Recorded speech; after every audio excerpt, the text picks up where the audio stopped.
19. खुशामदीद दोस्तों, अक्सर रसोई के इस नए और तरोताज़ा एपिसोड में मैं रूपाली आपका इस्तकबाल करती हूँ। तो दोस्तों, तैयार हैं आप एक और जायके भरे सफ़र की शुरुआत के लिए? तो आखिर देर किस बात की, आप भी यहाँ हैं और हम भी यहाँ हैं, तो क्यों ना बनाना शुरू करें अक्सर रसोई के बावर्ची खाने से कुछ लजीज पकवान। तो आज बनाते हैं हम धनिया मुर्ग।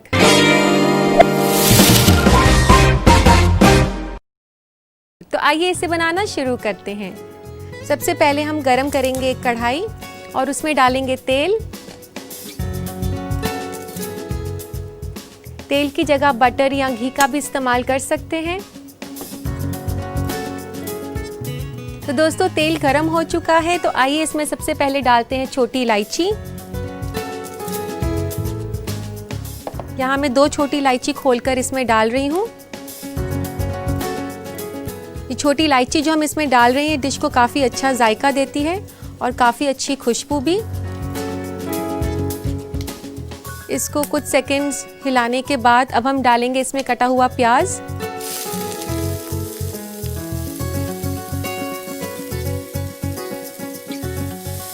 यहाँ मैंने एक बड़ा प्याज लिया है कटा हुआ। अगर प्याज छोटे हों तो आप 2 प्याज ले सकते हैं। प्याज को कुक करते साथ साथ हम इसमें गार्लिक और जिंजर भी डालेंगे। यहाँ 1 से 2 फ्लेक्स मैं ले रही हूँ लहसुन की।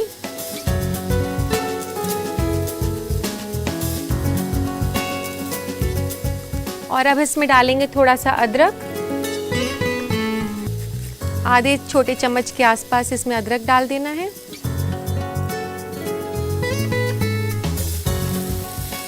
तो दोस्तों, अब इसमें डालेंगे कुछ कटी हुई हरी मिर्चें। 1 से 2 छोटे चम्मच में हरी मिर्च के इसमें डाल रही हूँ, बारीक कटी हुई हरी मिर्च के।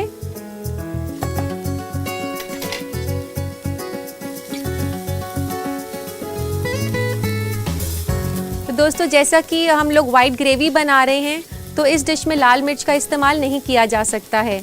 तो इस डिश को स्पाइसी बनाने के लिए हम हरी मिर्च का इस्तेमाल कर रहे हैं। तो दोस्तों, अब बारी है इसमें चिकन डालने की। यहाँ मैंने 700 से 800 ग्राम चिकन लिया है और ये चिकन मैं इसमें डाल रही हूँ प्याज जो हमने भुना है।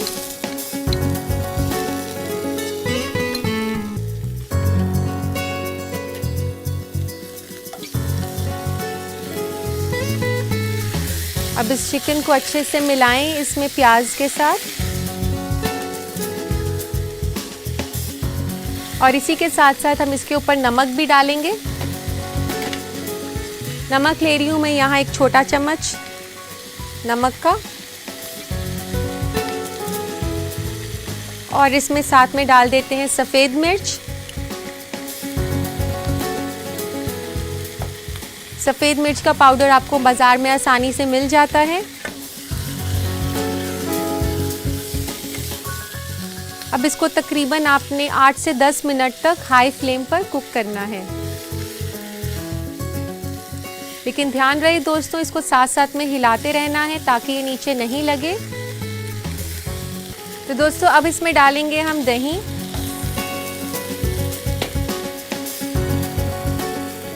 यहाँ मैंने 1 कप दही लिया है जिसको कि मैंने थोड़ी देर के लिए मसलिन क्लॉथ में टांगा था ताकि उसका जो एक्स्ट्रा पानी है वो काफ़ी हद तक निकल जाए। लेकिन आप ध्यान रखें कि उसे सिर्फ 10 से 15 मिनट तक टांगना है।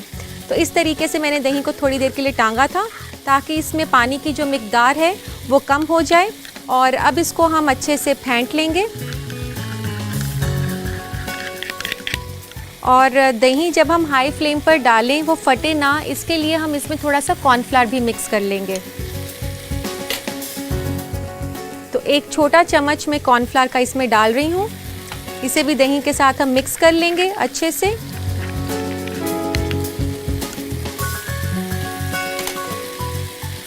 तो दोस्तों, अब हमने इसमें दही डालना है, लेकिन ध्यान रखें कि हमने दही इसमें धीरे धीरे डालना है।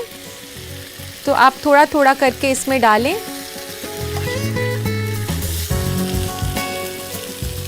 सारा जो है एक साथ ना डालें।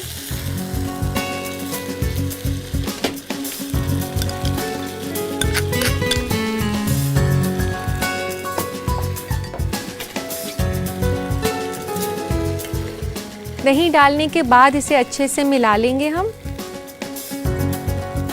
इसके बाद हमने 4 से 5 मिनट के लिए इसे कुक करना है ताकि दही थोड़ा सा सूख जाए। तो दोस्तों अब हम इसमें डालेंगे थोड़ा सा धनिया, जो कि इस रेसिपी का मेन फ्लेवर है।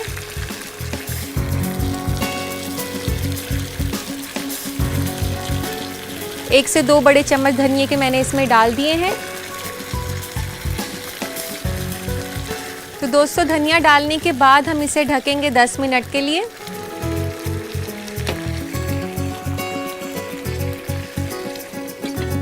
और धीमी आंच इसकी कर देंगे। तो दोस्तों आइए अब चिकन चेक कर लेते हैं।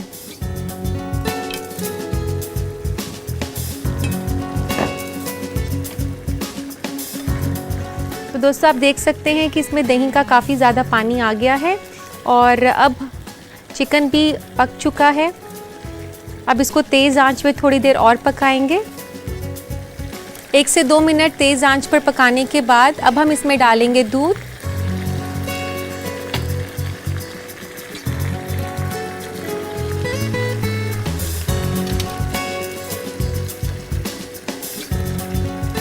दूध इसमें तकरीबन आधे से पौना कप मैंने डाल दिया है।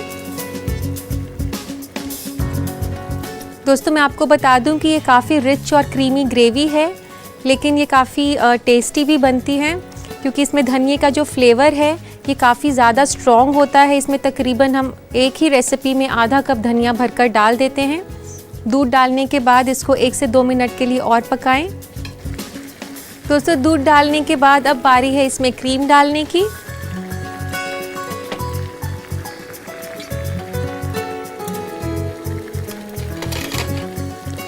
दोस्तों जब आप क्रीम डालें तो ध्यान रखें कि जब आप क्रीम डाल रहे हैं तो आपने गैस को जो है आंच धीरे कर देनी है। और अब इसमें धीरे धीरे करके क्रीम डालेंगे। आधे कप के आसपास इसमें क्रीम डल जाएगी, जो कि इसको काफ़ी रिच और टेस्टी बनाएगी। और अब हम इसमें डालेंगे गरम मसाला,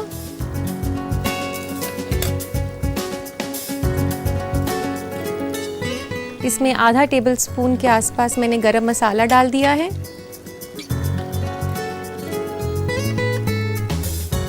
और अब इसमें डालेंगे तकरीबन आधा कप धनिया।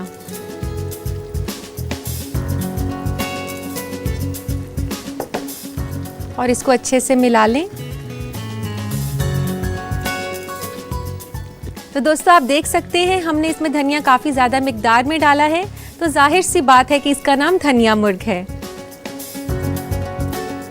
तो दोस्तों अब ये तैयार हो चुका है और अब डालते हैं इसको सर्विंग प्लेटर में।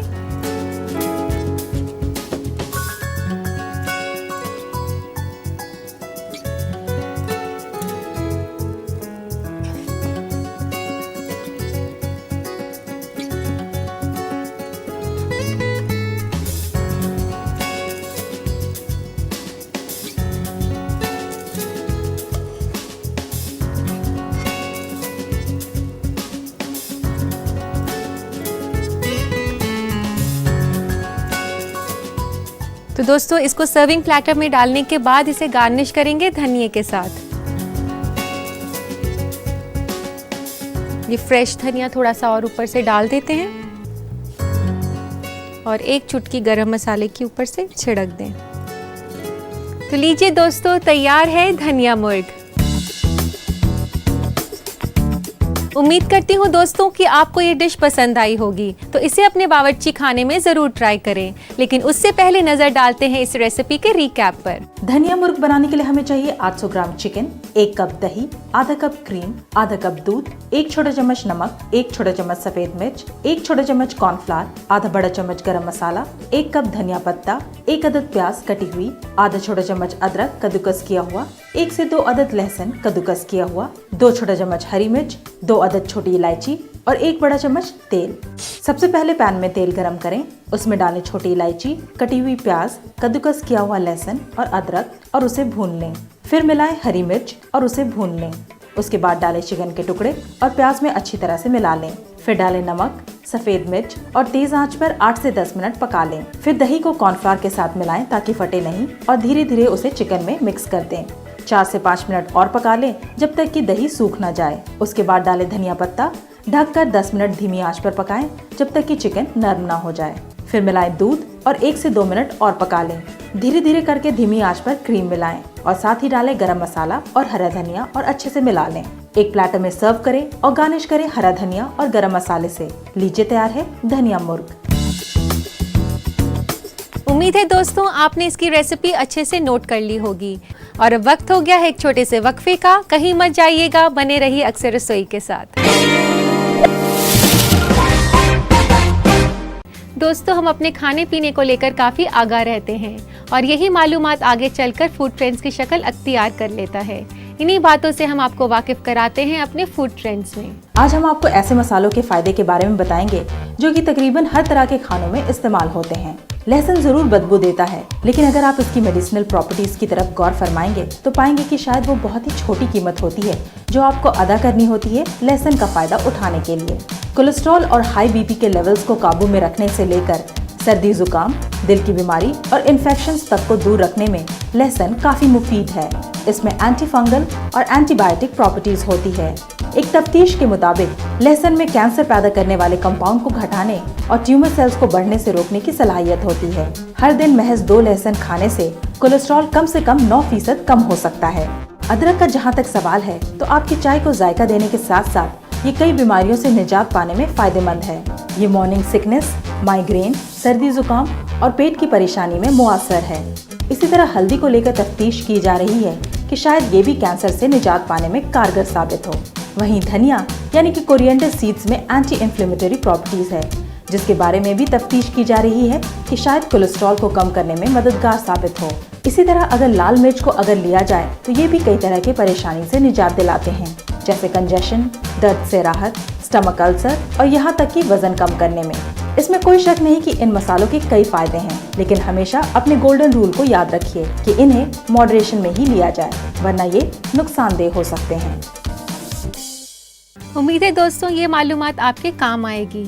और अब वक्त आ गया है उस पल का जिसका आपको इंतजार रहता है और मुझे भी, यानी कि आपके खतूत पढ़ने का। तो आइए लेते हैं आज का पहला खत। पहला खत लिखा है परवीन ने मुंबई से। ये लिखती हैं कि लाल मिर्च का पाउडर बहुत जल्दी खराब हो जाता है, कोई उपाय बताएं। परवीन, इसके लिए मैं आपको बहुत ही अच्छा सा तरीका बताती हूँ। जब भी आपने लाल मिर्च पाउडर को स्टोर करना है तो जिस भी बर्तन या डब्बे में डालना है उसको अच्छे से साफ़ कर लें, फिर लाल मिर्च का पाउडर डालें और जब लाल मिर्च का पाउडर डालें तो उसमें थोड़ी सी हींग डाल दें। इससे लाल मिर्च का पाउडर काफ़ी देर तक ताज़ा रहेगा। और दोस्तों इसी के साथ लेते हैं आज का अगला खत। अगला खत है जसविंदर कौर का लुधियाना से। ये लिखती हैं कि जब भी वो दाल पकाती हैं तो वह जल्दी नहीं पकती और सीजने में काफ़ी वक्त लेती है, तो कोई तरीका बताएं। जसविंदर, आपने ये तो नहीं बताया कि आप कौन सी दाल की बात कर रही हैं, लेकिन फिर भी मैं आपकी परेशानी को हल करने का तरीका बता देती हूँ। जब भी आप दाल पकाएं तो उसमें मूंगफली के तेल के साथ थोड़ी सी हल्दी डाल दें। इससे दाल काफ़ी जल्दी पक जाएगी और बेहद ही लजीज बनेगी। तो दोस्तों इसी के साथ लेते हैं हम आज का आखिरी खत। अगला खत है शदफ कमर का बक्सर से। ये लिखते हैं कि मेरे चीनी के डिब्बे में अक्सर चींटियाँ लग जाती हैं, इससे निजात का कोई उपाय बताएं। शदफ, आप जब भी चीनी रखें तो ध्यान रखें कि आप उसे हवादार जगह पे ना रखें। इसके साथ साथ आप चीनी के डब्बे में 3 से 4 लौंग के दाने रख सकते हैं, उससे चीनी में चींटियाँ नहीं लगती।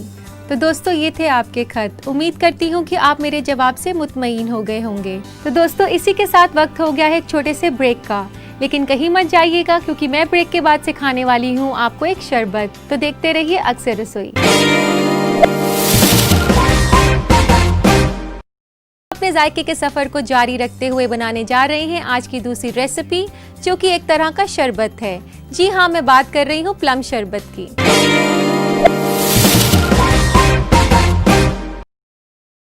प्लम्स यानी कि आलू बुखारा। आइए उसका शरबत बनाना शुरू करते हैं। तो सबसे पहले हम आलू बुखारों को काटेंगे।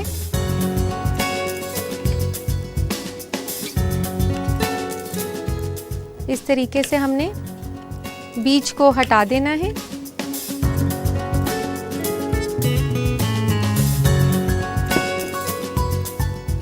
और सारे प्लम्स आप एक बोल में डाल दें।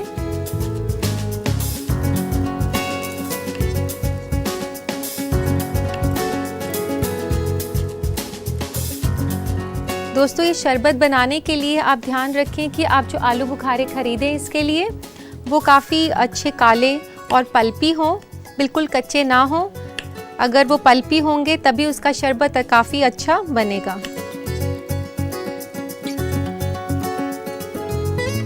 यहाँ पर मैंने 250 ग्राम के आसपास प्लम्स लिए हैं।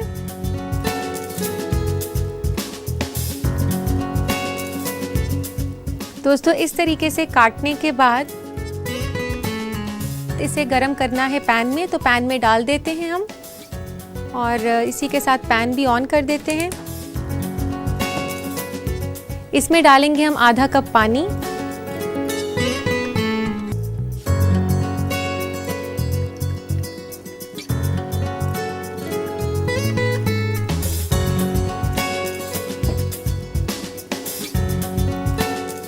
और डालेंगे इसमें चीनी, 1/3 कप यानी कि 1/3 कप मैंने इसमें चीनी ली है। और अब हमें इसे पकाना है जब तक कि ये जो प्लम्स हैं यानी कि आलू बुखारे काफ़ी ज़्यादा सॉफ्ट हो जाएंगे और एक किस्म की सॉस की तरह ये बन जाएगी। तो तब तक इसको पकाना है। इसमें तकरीबन 10 मिनट लग जाएंगे। आलू बुखारा जो है काफ़ी रिच होता है डाइटरी फाइबर्स में और इसी के साथ साथ ये हमारे डाइजेस्टिव सिस्टम को काफ़ी स्ट्रॉन्ग रखता है। दोस्तों इसमें जो मैंने चीनी डाली है उसको आप आलू बुखारे की जो सारनेस है, उसका जो खट्टापन है, उसके हिसाब से चीनी की मिकदार जो है आप कम ज़्यादा कर सकते हैं। देख सकते हैं आप ये कितना अच्छा कलर आ गया है शरबत का और ये काफ़ी सॉफ्ट भी हो चुका है, काफ़ी पल्पी है। दोस्तों आपको आलू बुखारे में काफ़ी मिनरल्स मिलते हैं जैसे कि कॉपर, मैग्नीज, फास्फोरस और पोटेशियम। और अब ये आलू बुखारे भी कुक हो चुके हैं, इसे बंद कर देते हैं। और अब हमने इस मिक्सचर को छानना है। जो भी छिलका होगा उसको हमने नहीं लेना है शरबत के अंदर।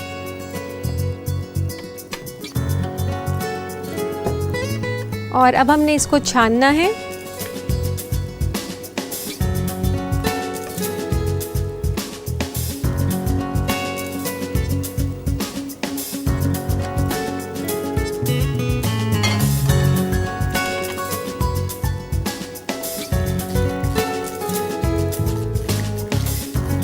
इस तरह से आप छानते वक्त इसको दबा दें अच्छे से ताकि इसका जो सारा पल्प है वो निकल जाए। लेकिन ध्यान रखें कि हमने ज़्यादा मोटी छन्नी नहीं लेनी, उसके छिलके जो हैं हमें नहीं चाहिए।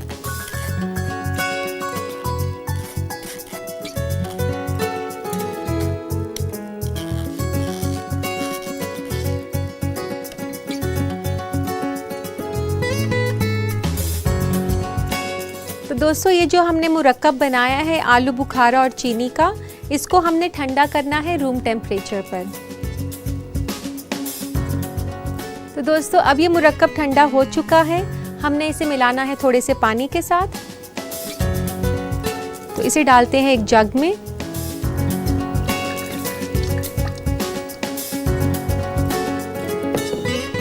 और इसमें डालेंगे 2.5 कप पानी।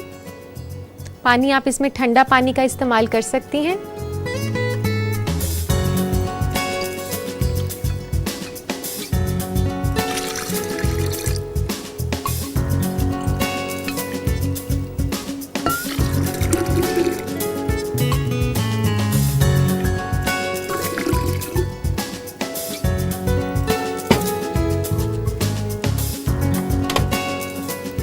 पानी इसमें डालने के बाद इसमें डालेंगे हम भुना हुआ ज़ीरा। यहाँ पे आधा छोटा चम्मच मैं भुना हुआ ज़ीरा का डाल रही हूँ और 1 छोटा चम्मच नींबू का रस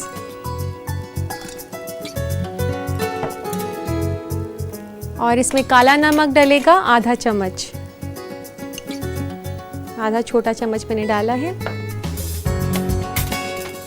और अब इस मुरक्कब को अच्छे से मिक्स कर लेंगे।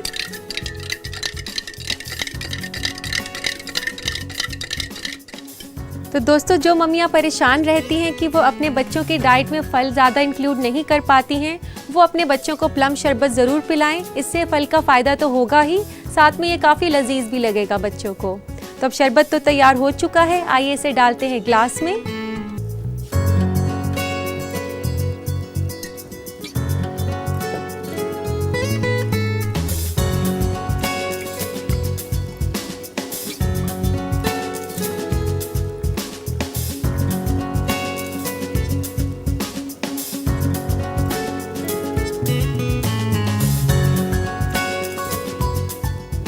और गार्निश करेंगे हम इसे नींबू के स्लाइस के साथ।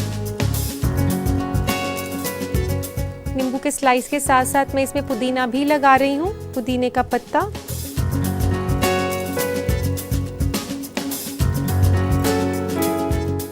तो दोस्तों तैयार है बेहद ही लजीज और रिफ्रेशिंग ड्रिंक प्लम शरबत।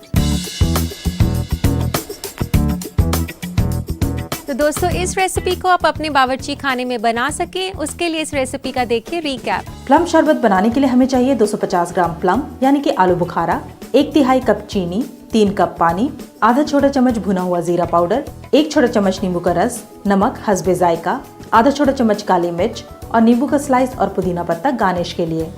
सबसे पहले आलू बुखारा को काट लें और बीज को अलग कर दें। कटे हुए आलू बुखारा को पानी और चीनी के साथ पैन में पका लें जब तक कि वो नरम और सॉस के जैसा ना हो जाए। पके हुए आलू बुखारा को छानकर गुदा से जूस को अलग कर दें।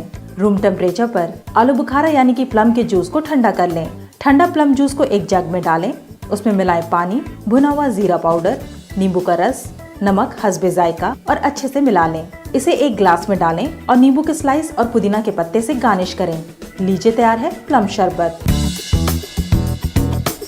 तो दोस्तों उम्मीद करती हूँ कि आपने इसे बनाने का तरीका अच्छे से लिख लिया होगा। आज के लिए दोस्तों बस इतना ही। अब अपनी मेजबान रूपाली को दीजिए इजाजत। आपसे फिर मुलाकात होगी एक नए एपिसोड में कुछ और नए जायकों के साथ। तब तक के लिए अल्लाह हाफिज।